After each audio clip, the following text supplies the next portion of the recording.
Ka-vibes! Ako po ang makulit mong tito sa radyo, Kiko Kalikot! At syempre, ang PG ng radyo, hindi patay gutom, pretty girl, Alex! Para sa programang Favorite Vibe! At ngayon ay bubunot kami ng kung ano man tong nasa baso na to. Ala ko, naman, medyo uhaw na kasi ako sa pag-ibig. Oh my goodness. Humugot agad. Humugot agad! Next challenge pa yun. Pero para sa unang challenge, we were told na umi-English na ako kasi yun ang exhibition practice. Correct. Na yun naman daw nito, i-Englishin daw namin. Ewan ko, baka ko ba Tagalog? Kaya nga ako nag-audition dito sa radyong to. Sawa-sawa na ako mag-English. Subukan natin. Ikaw muna. Ako muna. O, sige, ako muna. Para gentleman. Okay. Ang una ay i-Englishin, di ba? Matagal na ako nagtitimpi sa'yo. Linya mo ba yan sa akin? Hindi. Love mo na ba ako? Siyempre. Kay Tonyo ko tinilitan na to eh. Paano nga ba Englishin yan? Matagal na ako nagtitimpi sa'yo. It's a long time ago. Ang hirap! Ano ba yan? Ano ba English na nagtitimpe? Ano nga? ChatGPT yung answer. Google lang. Nagtitimpe. Ang hirap. Oo. Matagal na ako nagtitimpi sa'yo. Oo. It's You're long getting on my nerves, parang gano'n. Pwede yun, ayan. You're getting on my nerves. Yun ba yun? O in my nerves? Ano ba yung tawag? Nerve. Eka, ito. Sa akin naman. Liwanag ng hating gabi. Moonlight over Paris. Pwede. Over Paris. Pwede. Full moon. Ano ba yung hating gabi? Doon. Ay, hindi doon. Midnight. Midnight? Graveyard shift. Graveyard pala yan. Nag-graveyard ako dati kasi syempre, di ba, you must start somewhere, sabi nga nila in life. So ako dati, there was a time nag-radio.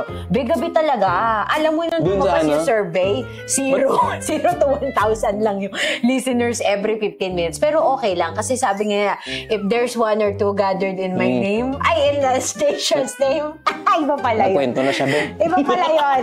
O, ikaw na. Abane eh. Ito na. DJ talaga, daldal. Daming ebas. Doon tayo kikita o ano na. Ito na. Kumukuti-kuti tap. Shine bright like a diamond. Okay, corny. Ba't sa'yo madali? Diba? Sa akin ang hirap na nito. Feeling ko, nararamdaman ko. Mukhang madali. Huli ka pa doon. Ano to?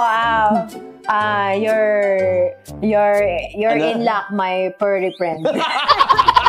Furry friend. Tama naman, balbon, di ba? My furry friend? Bakit? We're pet lovers? Kayo Di ba may furry friend ka? Furry friend? Oo, mabalbon. Si Pretty Boy. Si Pretty Boy na naman. Hindi ko pa na-check ang lahat ng bahagi ko. Ako na-check ko na. Kasabay ko siya nag-CR. Oy, gano'n. Balbon yung braso niya, be. Okay. Tsaka, ano sa'yo? Sunod! Masama ang loob ko sa'yo. Ay, grabe. Meron ka bang galit sa akin? Wala. Hanggang ngayon? Baka ikaw? Ano, English yun mo? Masama ang loob ko sa'yo. Tonyo, umuwi ka na. Tonyo talaga? Talaga, I love you. Ano nga ba? Hindi ko alam. Masama ang loob ko sa'yo. I have a heartache, ganun. Bad. Hard. I have a hard time of my life. Ewan I'd ko. rather have bad times with you. Sino kaya yung vlogger, yung kanta? Ay, yung totoong lyrics po, I'd rather have bad times with you than good times with someone else. Sa Tagalog, okay na magkasama tayo kahit toxic tayo kesa naman sa iba ako mapunta. Pero itong vlogger ginawa niya, I'd rather have bad times with you than good times with someone else.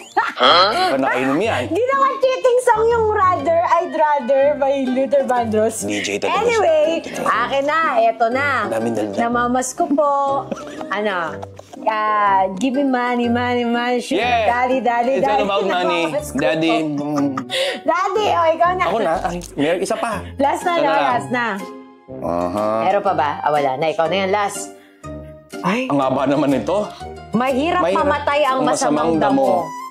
Sige nga. Tonyo, ang haba ng buhay mo.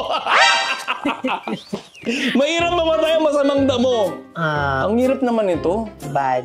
Wala akong maisip. Parang bad lang yung alam na mo. You're so bad, evil eye ka. You are evil eye. Evil eye lives forever.